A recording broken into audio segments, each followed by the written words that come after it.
السلام علیکم ورحمۃ اللہ تعالی وبرکاتہ۔ امید ہے آپ خوش ہوں گے اور اللہ آپ کو خوش رکھے، ہم سب کو خوش رکھے، آمین۔ حضرات محترم، مجھے ایک واقعہ یاد آیا۔ وہ واقعہ حضرت امام اعظم ابو حنیفہ رحمۃ اللہ علیہ کا ہے۔ ایک دہریہ ملحد آدمی جو خدا کو نہیں مانتا تھا، اور وہ ڈبیٹ کے لیے ایمان والوں کو چیلنج کیا کرتا تھا۔ امام اعظم ابو حنیفہ رحمۃ اللہ علیہ نے اس کے چیلنج کو قبول فرمایا، اور ایک دن مقرر ہو گیا کہ اس دن ہم دونوں میں ڈبیٹ ہونا طے پایا ہے۔ تو حضرات محترم، ڈبیٹ کی تاریخ آئی، ڈیٹ آئی، تو دہریہ پہلے ہی آ گیا، مگر امام اعظم ابو حنیفہ رحمۃ اللہ علیہ تاخیر سے تشریف لائے۔ اس نے تاخیر سے آنے کا سبب پوچھا تو آپ نے بیان فرمایا کہ میرے سامنے ایک انسیڈنٹ گزرا اور میں وہ آپ سے شیئر کرتا ہوں۔ کہا وہ کیا ہے؟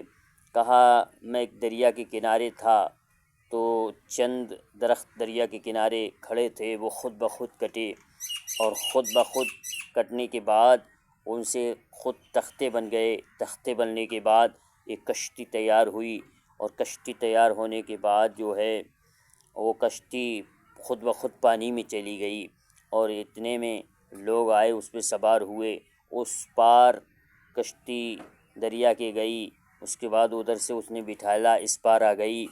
تو وہ دہریہ کہنے لگا، آپ جیسی شخصیت، یعنی اتنی عقل دانش رکھنے والی شخصیت، ایسے واقعات بیان کر کے بے وقوفانہ باتیں کر رہے ہیں۔ تو امام اعظم رحمۃ اللہ علیہ نے فرمایا کہ بات یہ آپ کو سچی نہیں لگی؟ کہا نہیں۔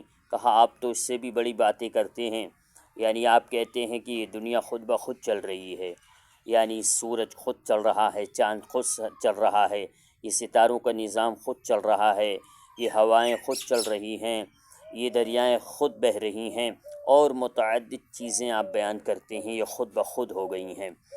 تو یہ امام اعظم ابو حنیفہ رحمۃ اللہ علیہ کی بات سنی اس ملحد آدمی نے، اس ایتھیسٹ آدمی نے، تو وہ پکار اٹھا کہ اب میری سمجھ میں آ گیا کہ واقعی خدا ہے، اللہ ہے، اب میں ایمان لے آتا ہوں۔